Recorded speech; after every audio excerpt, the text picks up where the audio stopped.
Hello అందరికీ. ఇప్పుడు time వచ్చేసైతే morning 5:30 అవుతుంది. సో, ఎర్లీగా లేచాను. ఫాస్ట్‌గా వర్క్ కంప్లీట్ చేయాలని చెప్పేసి.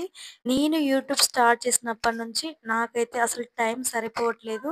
మార్నింగ్ లేచినప్పటి నుంచి నైట్ పడుకునే వరకు మార్నింగ్ పిల్లల్ని లేపి స్నానాలు చేపించి, టిఫిన్ చేపించి స్కూలుకి పంపించడం, హస్బెండ్‌ని, పిల్లల్ని పంపించేసి మళ్ళీ ఇంటికొచ్చి ఇంట్లో వర్క్ చేసుకొని, మళ్ళీ ఆఫ్టర్‌నూన్‌కి లంచ్ ప్రిపేర్ చేసి లంచ్ బాక్స్ ఇచ్చి రావడం. ఈ గ్యాప్‌లో ఏదైనా కాస్త టైం దొరుకుతుందేమో ఆ టైంలో నేను ఎడిటింగ్ చేసుకోవడం. మళ్ళీ ఈవినింగ్ యథావిధిగా తీసుకురావడం, స్నానాలు, స్నాక్స్, ఫుడ్డు, మళ్ళీ పడుకోబెట్టడం. సో, ఈ బిజీ లైఫ్‌లో నా యూట్యూబ్ కోసం నేనైతే కొంచెం టైం అనేది కేటాయించుకుంటున్నాను. సో, నా ఈ యూట్యూబ్ జర్నీలో నా పిల్లలకి కానీ, మా హస్బెండ్‌కి కానీ ఇది యూట్యూబ్ స్టార్ట్ చేసినప్పటి నుంచి సరిగ్గా ఫుడ్ వండి పెట్టట్లేదు, టేస్ట్‌గా చేయట్లేదు, మమ్మల్ని పట్టించుకోవట్లేదు అనే థాట్ మా హస్బెండ్‌కి రాకూడదు. మా అమ్మ ఎప్పుడు చూసినా ఫోను పట్టుకునే ఉండిద్ది. మమ్మల్ని పట్టించుకోవట్లేదు అని నా పిల్లలకి రాకూడదు. సో, నా కాన్సెప్ట్ అదే. నా వర్క్ నేను చేసుకోవాలి కానీ, దీనివల్ల నా పిల్లలు కానీ, నా హస్బెండ్ కానీ ఎవ్వరు ఇబ్బంది పడకూడదు. అసలు ఈ యూట్యూబ్ ఎందుకు స్టార్ట్ చేసింది అనే ఆలోచన మా ఆయనకు కానీ, మా పిల్లలకి కానీ అసలు రావద్దు. సో, అందుకని చెప్పేసి ఇంకా యూట్యూబ్ స్టార్ట్ చేసినప్పటి నుంచి నేనైతే కొంచెం ఎర్లీగా లేస్తున్నాను. 5కి, 5:30కి అలా లేస్తున్నాను. సో, అలా లేస్తే ఏంటంటే నాకు టైం అనేది కొంచెం సేవ్ అవుతుంది. సో, ఈ గ్యాప్‌లోనే నేను వర్క్ అంతా కంప్లీట్ చేసుకొని పిల్లల్ని స్కూల్‌లో దించొచ్చి ఒక 1 అవర్ అయినా ఎడిటింగ్‌కి నాకు టైం దొరుకుతుంది. మళ్ళీ మధ్యాహ్నం ఒక 1 అవర్ సో, అలా టైం అనేది సేవ్ చేసుకుంటున్నాను. టైం అనేది చాలా వాల్యుబుల్. సో, మా పిల్లలకి ఇష్టమైన ఫుడ్ ప్రిపేర్ చేస్తూ, మా ఆయనకి ఏం కావాలో అడిగి మరి ఆయనకి ఇష్టమైన ఫుడ్ ప్రిపేర్ చేస్తూ, వాళ్ళ ఇష్టాలని తీరుస్తూ, నాకంటూ కొంచెం టైం అనేది కేటాయించుకుంటున్నాను. ఇల్లనేది క్లీన్‌గా పెట్టుకోవాలి. ఇల్లు క్లీన్‌గా లేకపోయినా వాళ్ళకొక థాటొస్తది. యూట్యూబ్ స్టార్ట్ చేసినప్పటి నుంచి ఇల్లు గూడా క్లీన్‌గా ఉంచుకోవట్లేదు అనే థాట్ మా ఆయనకొస్తది. సో, అలా రాకూడదని నేను ముందు నుంచే జాగ్రత్త పడతాను. ఫస్ట్ ఏంటంటే నాకిష్టం ఉండదు. వాళ్ళ దాకా ఎవరో అనుకుంటారని కాదు. నాకే ఇష్టం ఉండదు. నాకు ఇల్లు క్లీన్‌గా ఉంటేనే మైండ్ పీస్‌ఫుల్‌గా ఉంటది. అప్పుడైనా ఏదైనా పర్ఫెక్ట్‌గా చేయగలుగుతాను. వాళ్ళు అనుకుంటారని కాదు. ఫస్ట్ నేనే ఊరుకోను. సో, మళ్ళీ పిల్లలు స్కూల్ నుంచొచ్చాక, మా ఆయన ఆఫీస్ నుంచొచ్చాక వాళ్ళ పనులన్నీ చూసి, వాళ్ళు పడుకున్నాకే మళ్ళీ ఎడిటింగ్ అనేది స్టార్ట్ చేస్తాను. సో, వాళ్ళ ముందు నేను ఫోను పట్టుకొని కూర్చుంటే చూడ్డానికి అంత బాగోదు. వాళ్ళకి తెలీదు ఇది కూడా ఒక వర్క్ అని చెప్పేసి. వాళ్ళేమనుకుంటారు మా అమ్మ ఫోను పట్టుకొని ఏదో చూసుకుంటుంది అని చెప్పేసి అనుకుంటారు. సో, వాళ్ళు అనుకునే ఛాన్స్ ఫస్ట్ నేను వాళ్ళకివ్వను. మార్నింగ్ నేను కొంచెం లేట్‌గా లేస్తే పిల్లలకి కానీ, మా హస్బెండ్‌కి కానీ టిఫిన్ అనేది అందదు. సో, ఆయన ఈ మధ్యలో ఇంకా 2 వీక్స్ నుంచి మార్నింగ్ 7కి అలాగే వెళ్తున్నాడు. సో, ఇంక తనకైతే టిఫిన్ అందదని చెప్పేసి మార్నింగే లేచాను ఇవాళ. ఇంకా పిల్లలకి కూడా ఇష్టమైనది చేసి పెట్టాలంటే కొంచెం మార్నింగే లేవాలి. సో, అందుకని చెప్పేసయితే చేస్తున్నాను. సో, వాళ్ళు తినకుండా ఎంప్టీ స్టమక్‌తో వెళ్తే ఏంటంటే, మనకు ఆ బాధ వేరేలాగా ఉండిద్ది. ఆ రోజంతా తినకుండా ఎళ్ళిపోయారు. పిల్లలకి ఆకలేస్తుందేమో, తనకు ఆకలేస్తుందేమో అని ఇలాగే ఆలోచిస్తాం. మనకు కూడా ఇంట్లో సరిగ్గా తినాలనిపించదు. సో, వాళ్ళు కడుపు నిండా పెట్టి పంపిస్తే మనకు చాలా తృప్తిగా అనిపిస్తది. సో, ఇక్కడ నేనొచ్చేసి సాంబార్ ప్రిపేర్ చేస్తున్నాను. రామ్‌కి ఇడ్లీలో సాంబార్ చట్నీ కావాలి. శ్రేయాన్షికకి చట్నీ ఉన్నా తినదు, సాంబార్ కావాలి. సో, మార్నింగ్ ఇవన్నీ కావాలి అంటే కొంచెం టైమ్ టేకింగ్ ప్రాసెస్. బట్ తప్పదు. వాళ్ళకి ఇవుంటేనే తింటారు. కాబట్టి మనం చేయాల్సిందే. ఒక మదర్‌గా నా పిల్లలకి కానీ, ఒక వైఫ్‌గా నా హస్బెండ్‌కి కానీ ఎప్పుడు నా 100% బెస్ట్ ఇవ్వాలని చూస్తాను. వాళ్ళు అడగకపోయినా వాళ్ళకి నచ్చింది చేసి పెట్టడంలోనూ, వాళ్ళ అవసరాలను తీర్చడంలోనూ, వాళ్ళకి ఒక మంచి ఫ్యూచర్ ఇవ్వాలి అనే ఆలోచనలో కూడా మనకొక హ్యాపీనెస్ అనేది ఉంటుంది. యాస్ ఎ మదర్‌గా. ఇంకా హస్బెండ్ విషయానికొస్తే నేనైతే ఒక పెద్ద ఎమోషనల్ ఫూల్ అనే చెప్పొచ్చు. మా ఆయనకి నాకు చిన్న చిన్న గొడవలు జరిగినా, గట్టిగా అరిచినా, గట్టిగా మాట్లాడినా, ఇంకా ఏదేమైనా చిన్న చిన్నగా అన్నా సరే ఎమోషనల్ అయిపోతాను బాగా. సో, అది ఆ రిలేషన్‌షిప్ అలాంటిది. ఇంకా వేరే ఏ రిలేషన్‌షిప్‌లో అయినా సరే మనమంత ఎమోషనల్ అవ్వము. మనమేంటో తెలుసు, మన బిహేవియర్ ఏంటో తెలుసు. అయినా కూడా ఇలా అంటున్నారేంటి అని అలా ఎమోషనల్ అయిపోతాం. అది ఆ రిలేషన్‌షిప్ ఎఫెక్ట్ అనమాట.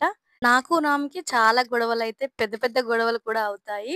సో, దాన్నింక లాగ్ కూడా చేస్తాము. ఎందుకంటే మాకంత పెద్ద గొడవలైనా, ఎన్ని పెద్ద పెద్ద గొడవలైనా సరే విడిపోము అనే నమ్మకం మాకుంది కాబట్టి బాగా గొడవ పెట్టుకుంటాము. ఒక్కోసారి నువ్వు నాకొద్దు అని నేను అంటాను. నువ్వు కూడా నాకొద్దు అని ఆయన అంటాడు. బాగా అరుచుకుంటాం, తిట్టుకుంటాం. కానీ బాగా లాగ్ చేస్తాం. బట్ ఏంటంటే విడిపోమనే నమ్మకం ఉంది కాబట్టి అలా లాగ్ చేస్తాము. సో, మళ్ళీ తను ఇంటికి లేట్‌గా వచ్చినా ఫోను లిఫ్ట్ చేయకపోయినా, ఎంత పెద్ద గొడవైనా సరే తన ఇంటికి లేట్‌గా వస్తే నా ఫోను ఎళ్తూనే ఉంటది. అసలు కళ్ళు కూడా ఆర్పకుండా వెయిట్ చేస్తూనే ఉంటాను. ఎప్పుడొస్తాడు అని చెప్పేసి. సో, తను కూడా అంతే నన్నేమైనా అంటే ఇంటికొచ్చాక మళ్ళీ కూర్చోబెట్టుకొని బ్రతిలాడుతూ ఉంటాడు. సో, అదన్నమాట. ఎంత పెద్ద గొడవైనా సరే మాకొక నమ్మకం ఉంది. మేము విడిపోము. ఎప్పుడు కలిసే ఉంటామని చెప్పేసి. అందుకే గొడవ అనేది పెద్దగా ల్యాగ్ చేసుకుంటాము. రామ్‌కి నాకు ఫుడ్ విషయంలో కానీ, బిహేవియర్ విషయంలో కానీ, ఎమోషనల్‌గా కానీ చాలా వాటిల్లో మా ఇద్దరికి చాలా డిఫరెంట్ ఉండిద్ది.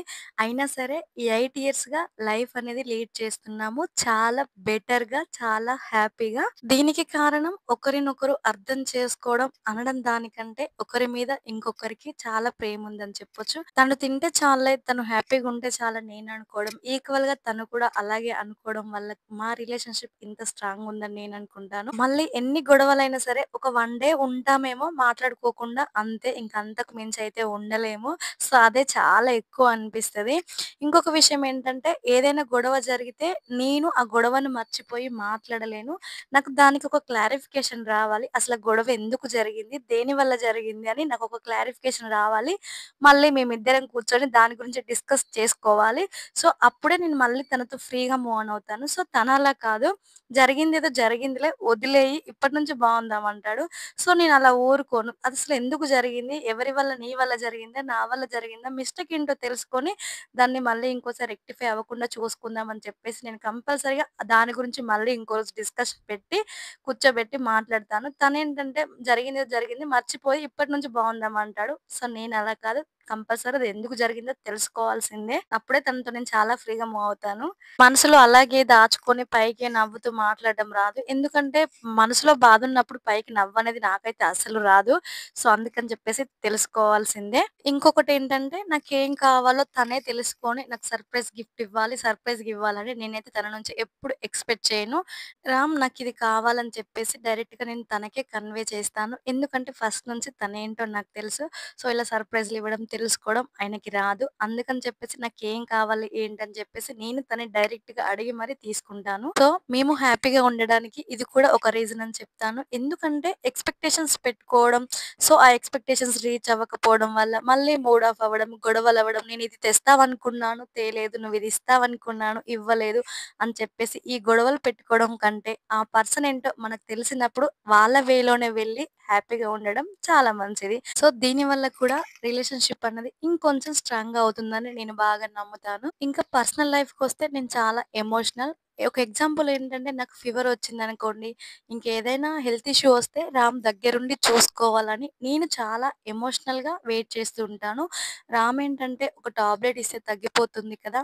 దగ్గరుంటాడు. బట్ తన కాన్సెప్ట్ ఏంటి? ఒక టాబ్లెట్ ఇస్తే తగ్గిపోతుందిలే అని తననుకుంటాడు. సో, తను అలా అని నాకు తెలిసినప్పుడు నేనింక ఎక్స్‌పెక్టేషన్స్ పెట్టుకోను తన దగ్గర. సో, నేను తనకి హెల్త్ ఇష్యూ వచ్చినప్పుడు దగ్గరుండి చాలా బాగా చూసుకుంటాను. సో, తనేంటంటే నెక్స్ట్ టైమ్ కూడా నన్ను అలాగే చూసుకున్నాడు ఒకసారి. ఇది నేను బాగా ఎక్స్‌పీరియన్స్ చేశాను. హ్యాపీగా అనిపించిందప్పుడు. ఏదైనా మనం ఇస్తే తిరిగిస్తారని తెలిసింది. ఫైనల్‌గా వైఫ్ అండ్ హస్బెండ్ రిలేషన్‌షిప్‌లో నేను చెప్పే ఒక మంచి ఆలోచన ఏంటంటే, ఎక్స్‌పెక్టేషన్స్ లేకుండా, పొసెసివ్‌నెస్ లేకుండా మీ స్పౌస్ ఎప్పుడూ హ్యాపీగా ఉండాలని కోరుకోవడంలోనూ, ఏదైనా గొడవొస్తే కాంప్రమైజ్ అవ్వడంలోనూ, మీ స్పౌస్‌తో టైమ్ అనేది స్పెండ్ చేయడంలోనూ, మీరు మీ స్పౌస్ ఎలా ఉండాలనుకుంటున్నారు మీతో అని చెప్పేసి మీరే డైరెక్ట్‌గా కన్వే చేయడంలోనూ, ఒక రిలేషన్‌షిప్ స్ట్రాంగ్‌గా ఉంటుందని చెప్పొచ్చు. ఒక ఎగ్జాంపుల్ ఏంటంటే, "ఛీ! నువ్వలా ఉంటే నాకు నచ్చట్లేదు. నీ బిహేవియర్ మార్చుకుంటావా లేదా?" అని అడిగిన తీరు వేరు. "నువ్వలా ఉంటే నాకు చాలా బాధగా అనిపిస్తుంది. కొంచెం నీ బిహేవియర్ మార్చుకోవచ్చు కదా! అప్పుడు మనం హ్యాపీగా ఉంటాం కదా!" అని చెప్పే తీరు వేరు.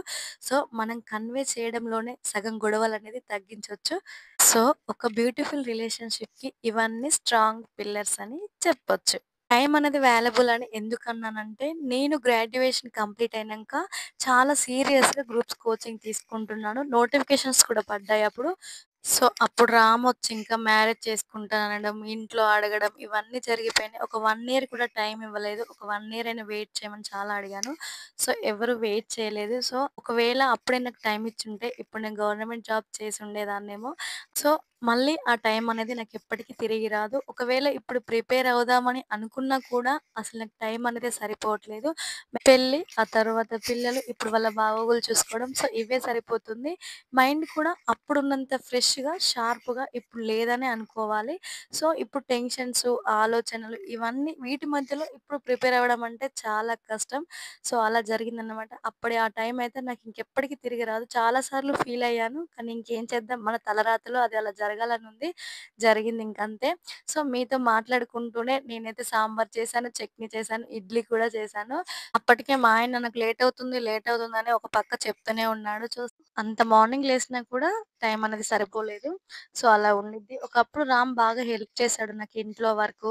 గిన్నెలు కూడా వాష్ చేసేవాడు. వాషింగ్ మిషన్ లేనప్పుడు బట్టలు కూడా ఉతికేవాడు. సో, ఇప్పుడేంటంటే తనకి వర్క్ ప్రెషర్ ఎక్కువవుతుంది. ఫిజికల్‌గా కాదు మెంటల్‌గా. సో, అందుకే ఏం హెల్ప్ చేయలేకపోతుండు. సో, నేను కూడా తనని ఏం హెల్ప్ అడగట్లేదు. "నువ్వు హ్యాపీగా తిని, హ్యాపీగా డ్యూటీకెళ్ళి వర్క్ చేసుకో. టెన్షన్స్ పడొద్దు. నన్ను టెన్షన్ పెట్టొద్దు" అని చెప్తాను.